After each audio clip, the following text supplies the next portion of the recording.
My goal today is to actually fix up this spot in the foundation where it was dug under. And there's a crack. So I'm gonna go on this side, dig out as best I can. Then I'm gonna take the rebar and the rebar tie. I'm gonna kind of screw into the concrete on this side and then the other, leaving the screws exposed. And then hang the concrete rebar down below. And then once that's all in place, and there's some blocks, some of these blocks on the back end just to act as a bit of a form. And once that's cleaned out, I'm going to just pour the concrete down into there. I have out here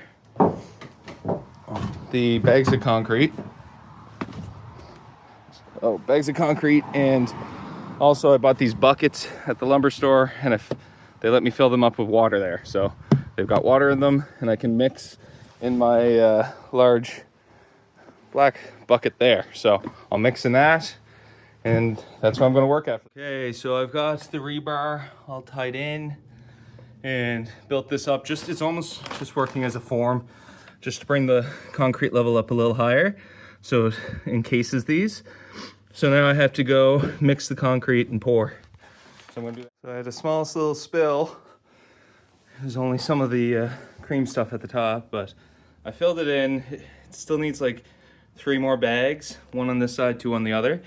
But that's all I got in me for right now, so I'm leaving it there. I'll get 3 more bags. Okay, so I went back out to the lumber store and I got some more concrete so I could fully seal it in on both sides. So I still need to extend out and seal it in a little bit more, especially around that little crack there. But for right now, that was the biggest part, and it's going to be able to seal up nice and tight. So that's all I care about. So all done with that for now. I forgot to film most of today, but there wasn't a whole lot to film. I went around, sized up all the windows, took that to the lumber store to hopefully get a quote. 18 windows though, so that's a large number of windows. I also got some lumber while I was there, pressure treated to start fixing the sills. And I also got 2 more pieces of stable edge, so each room has one. So when we have some of the contractors here, they can put ladders here, access plumbing, things like that.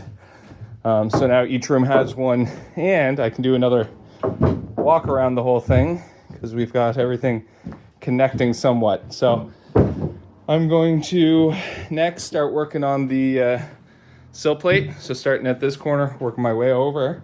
And I also got some lumber so that I can actually close this in a bit more. So they had cut, I think I did show this in a video or 2 in the past, had cut where the header was. So just chopped it and took out the board that would have been holding the whole thing up here. So once I put the sill plate in, I can rebuild that portion of wall and make it a proper opening again.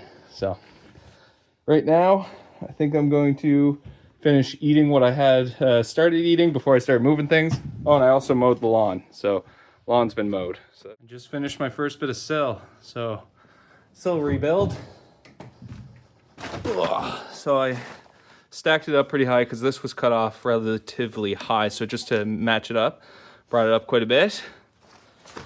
Then I had to do that much more over here. It's still pretty rotten on this outer edge, but they're 2 paired up together, and together they're all right. And I had to bring it up an additional 1.5 inches compared to everything else. Then I was able to kind of scarf it in to that spot right over there. So it's now supported across. That means I need to go to the other side of this beam and find the other nasty spot and cut out and start replacing over there. I didn't get started on the other sill yet, but I wanted to frame out this area because as I had looked at before, they had kind of cut out from the header, which was here. So I just wanted to support the header. And then I looked at it and I was like, that looks like I did not plumb it properly. It was perfectly plumb, but you can see that gigantic gap. That's because the wall over here is not plumb. It's out by what, over the 7 foot, a little over 7 foot span. It's out like 2.5 inches from the bottom to the top. So anyways, squared that up a little bit better. It's still not perfectly square along the header, but that's better than it was, and that's actually going to be holding up some weight, which is good. So next, I'm going to move all my stuff over to this room to start working on the sill plate in there. So I'm going to start right at that kind of seam right there. I'm going to start there and remove all that back. So I'm going to start that now. I got the sill cut out here. I'm going to fill back in. I did start this sill plate. I got a little bit of it done, but I had to stop. So I was wanting to get all the way over to the corner, but I snapped this 5/32 bit. So that's the one I need to use to drill in so I can put my Tapcon screws in and adhere the bottom plate to the foundation. So I can't do that now, which means I can't continue. So hopefully they have one of these at the lumber store tomorrow, and I'll get a new one, and then I'll finish that off, and then I can start doing the diagonal bracing up to there onto the sill plate here. Anyway, that's it for now.